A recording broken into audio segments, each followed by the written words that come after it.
Good morning, boys and girls. We are on to chapter 8 in Number the Stars, and I'm going to say we are about halfway through. So, this is chapter 8, and it is called There Has Been a Death. All right. Last we left, they were getting settled in that farmhouse that's down by the water, and let's see how it goes from here.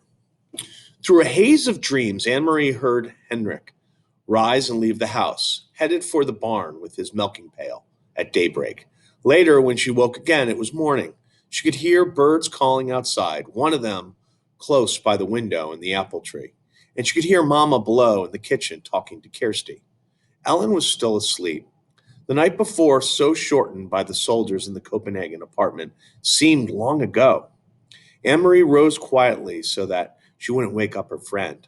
She pulled on her clothes and went to the narrow, curved staircase to find her sister kneeling on the kitchen floor, trying to make make the great kitten drink water from a bowl.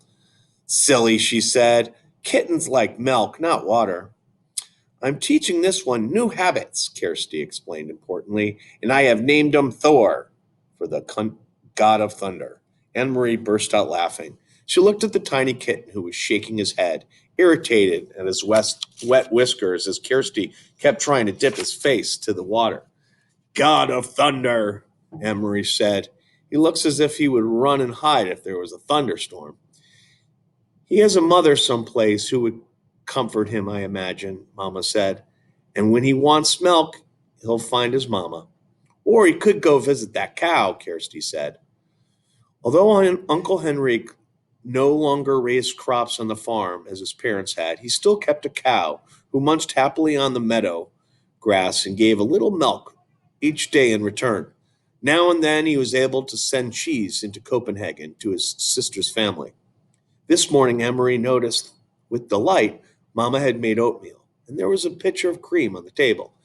It was a very long time since she had tasted cream. At least they had bread and tea every morning.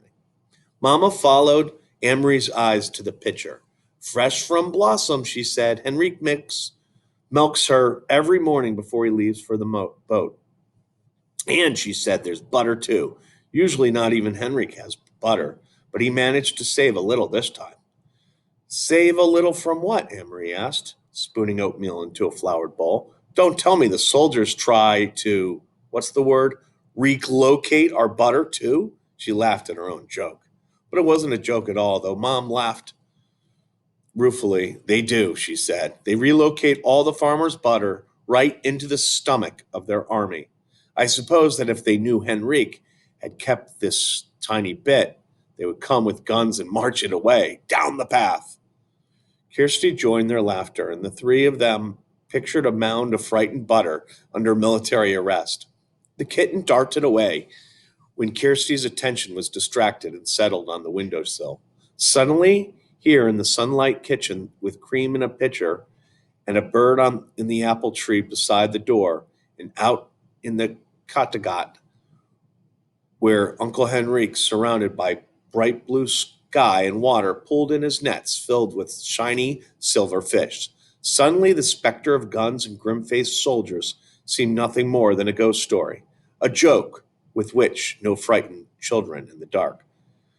Ellen appeared in the kitchen doorway, smiling sleepily, and Mamma put another floured bowl of steaming oatmeal on the old wooden table.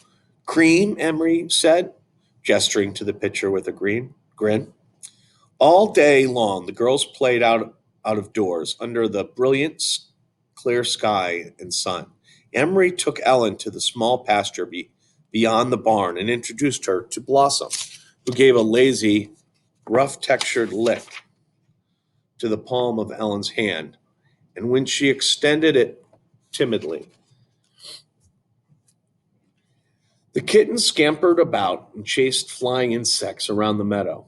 The girls picked armfuls of wildflowers, dried brown, now by the early fall chill, and arranged them in pots and pitchers until the tabletops were crowded with their bouquets.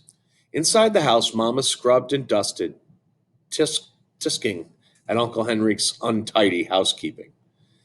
She took the rugs out of the clothesline and beat them with a stick, scattering dust into the air. He needs a wife, she said, shaking her head, and attacked the old wooden floors with a broom while the rugs aired.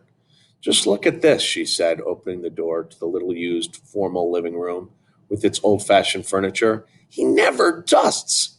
And she picked up her cleaning rags.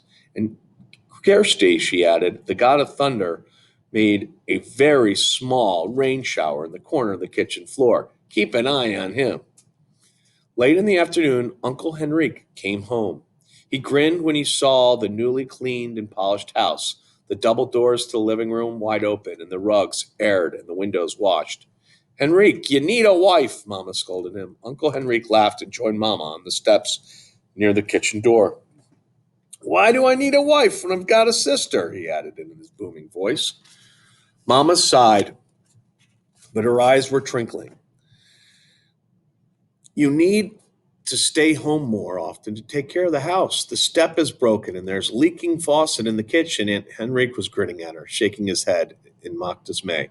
There are mice in the attic, and my brown sweater has a big moth hole in the sleeve. And if I don't wash the windows soon, they laughed together. Anyway, Mama said, I've opened every window, Henrique, to let the air in and the sunlight. Thank goodness it's such a beautiful day. Tomorrow will be a day for fishing, Henrik said, his smile disappearing. Wonder what that was about. Anne Marie, listening, recognized the old phrase. Papa had said something like it on the telephone. Is the weather good for fishing, Henrik? Papa had asked. What did it mean? Henrik went fishing every day, rain or shine. Denmark's fishermen didn't wait for sunny days to take their boats and throw their nets into the sea. Anne Marie, silent, sitting with Ellen under the apple tree, watched her uncle. Mamma looked at him. The weather is right, she asked. Henrique nodded and looked at the sky. He smelled the air. I will be going back to the boat tonight after supper. We will leave very early in the morning. I will stay on the boat all night. I wonder where they're going. Anne Marie wondered what it would be like to be on a boat all night, to lie at anchor, hearing the sea slap against the sides, to see the stars from your place on the sea. You have you have prepared the living room, Uncle Henrik asked suddenly. Mamma nodded. It is clean, and I moved the furniture a bit to make some room. And you saw the flowers, she added. I hadn't thought of it, but the girls picked dried flowers from the meadow. Preparing the living room for what? Anne Marie asked. Why did you move the furniture? Mamma looked at Uncle Henrique. He had reached down for the kitchen, scampering past, and now held it against his chest and scratched its chin gently. It arched its small back with pleasure. Well, girls, he said, it is a sad event, but not too sad, really, because she was very, very old. There has been a death, and tonight your great Aunt Bertie will be resting in the living room, in her casket, before she is buried tomorrow. It is the old custom, for the dead to rest at home, and their loved ones to be with them before burial. Kirsty was listening with a fascinated look. Right here, she asked. A dead person? Right here? Anne Marie said nothing. She was confused. This was the first she had heard of a death in the family. No one had called Copenhagen to say that there had been a death. No one had seemed sad. And most puzzling of all, she had never heard the name before. Great Aunt Bertie. Surely she would have known if she had a relative like that. Kirsty might not. Kirsty was little and didn't pay attention to such things, but Anne Marie did. She had always been fascinated by her mother's stories of her own childhood. She remembered the names of all the cousins, the great aunts and uncles who had been a tease, who's been a grouch, or had been such a scold that her husband and had family moved away to a different house.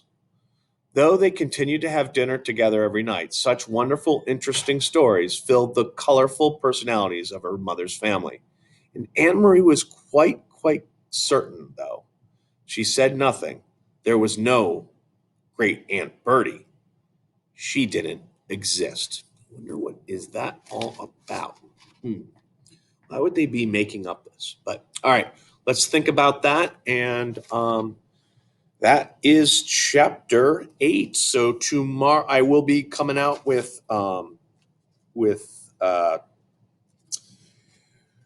questions, and they'll probably be due tomorrow or so. So just keep a lookout for those. All right, take care.